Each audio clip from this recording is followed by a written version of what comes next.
Hi, welcome to Kidmissing TV. This case is the Connecticut Jane Doe, or the Stonington Jane Doe. And she's actually Shotgun Jane that we talked about earlier.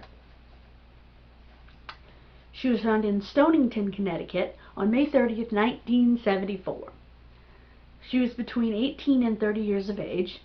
She was shot in the face and left in the woods in a blanket. She used the alias Lorraine Stahl, S-T-A-H-L, with a bank robber who called himself Dirk Stahl. He was murdered by the same people. She wore a ring that said JNHS, 1917. It was a class ring.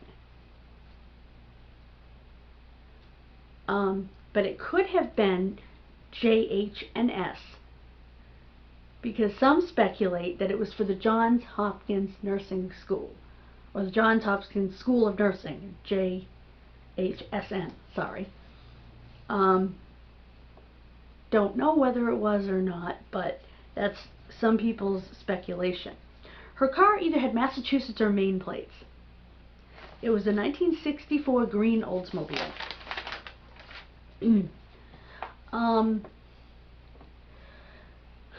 Her hair was either brown or auburn, and auburn is pretty much brown, it's just darker.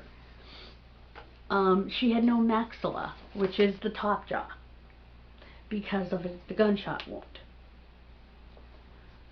So only part of her dentals are available. Her DNA is available for comparison.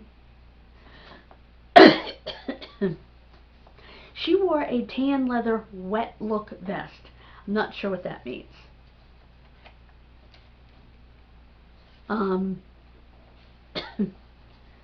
She had a Lady Clairol hair roller set. Now they think she might have been from Maine, but anyway, the bank robber's real name was Gustavus Lee Carmichael.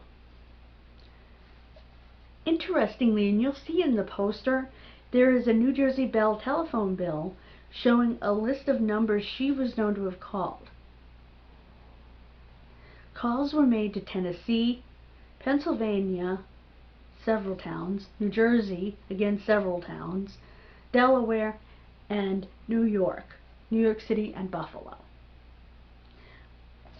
I have it here as well, and it's really weird because the phone bill is in the name of C.M. Fox Jr. And of course this is the second page of the bill where all the numbers are listed and the date that they were called. It's weird. I'm going to show it to you, but it's in the poster as well.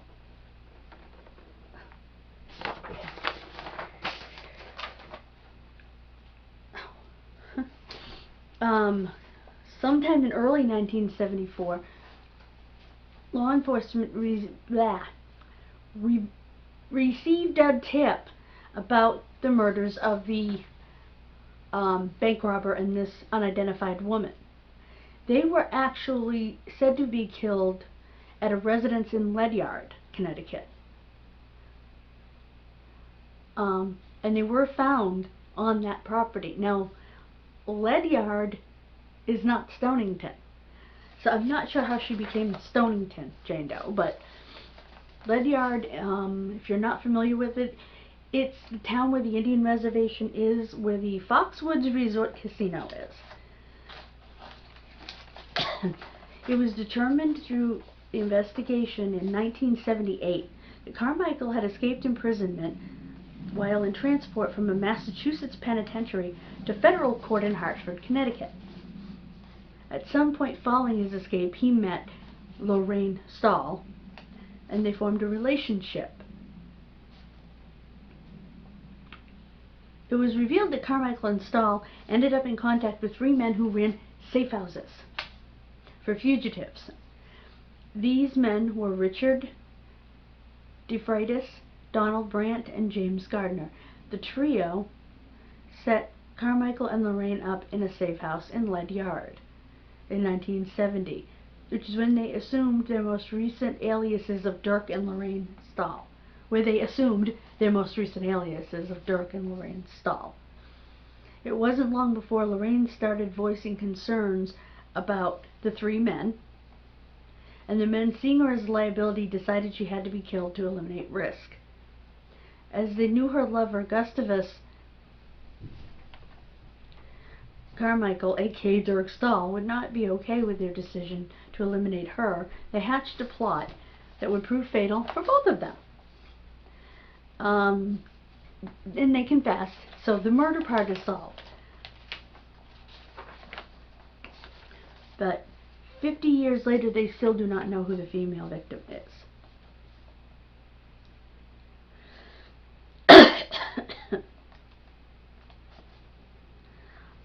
Her car was found dumped in Hartford, again, with a Maine inspection sticker.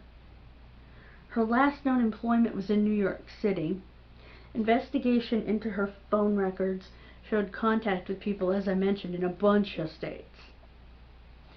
Some references to her case state she was found in Hartford, but this is misreported. The bodies were found on Shoeville Road. The road leads into Mystic/Stonington. Why did I say it like that? Anyway, Mystic or Stonington. So the road leads south down toward the ocean, because Mystic is right on the ocean.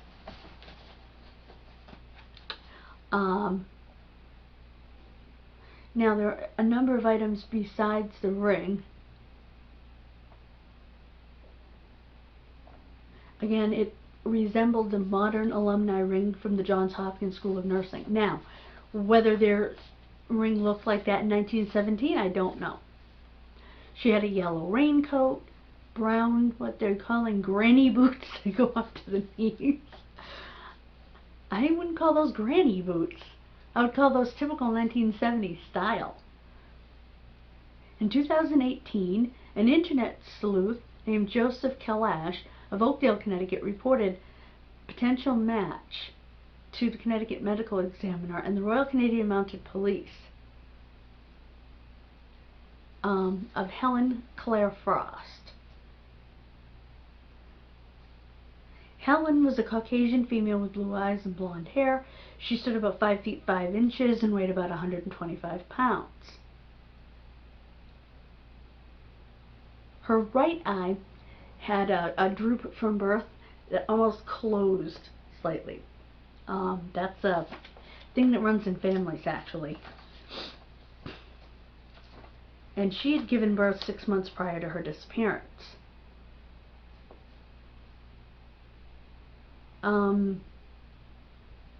Again, Helen was last seen October 13th, 1970 in Prince George. Now, she was reported missing by her sister. Now, my only issue here is that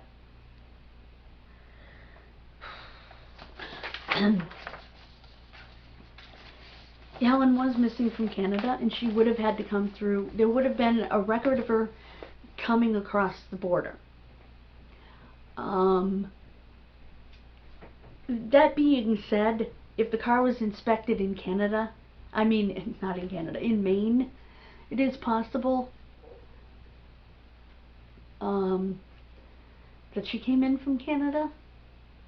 But again, supposedly the car had potentially mass plates or Maine, but had Maine inspection stickers. If it had a Maine inspection sticker, it probably had a Maine plate. So there's a lot of speculation this woman was actually, Jane Doe, was actually from Maine.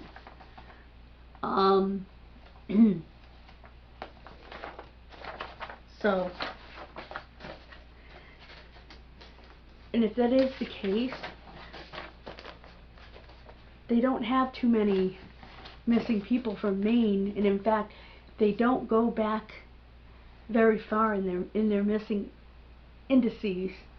One of them, that it could be from Maine, one of the speculations is a young lady named Kathy Marie Moulton, who disappeared from Portland and who is said to have been taken further north.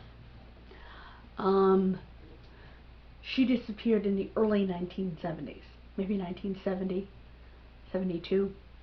Either way, this girl was found in, why don't I just look at my original notes instead of looking through that.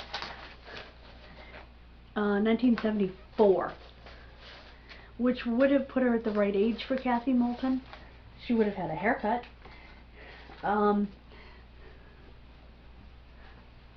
But to me, the haircut in the sketches that you're looking at looks really fresh. So I'm not sure.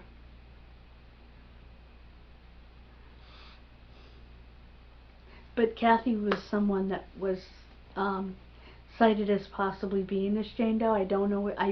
She may have been ruled out, but I'm not 100% certain.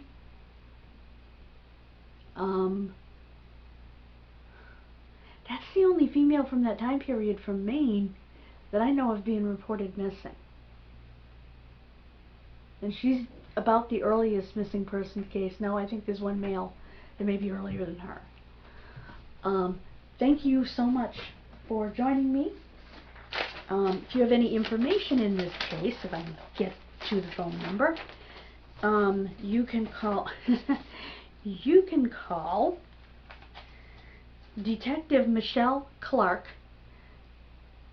Actually, she's the Chief Medical Examiner, Michelle Clark, at 860-679-3980 or 860-573-8583. Next time we'll be talking about the case of Matthew Wade Crocker. This is a case I only recently came upon. He was only 4 months old when he was abducted from his home in Van Buren, Arkansas. Thank you so much for joining me, and God bless you.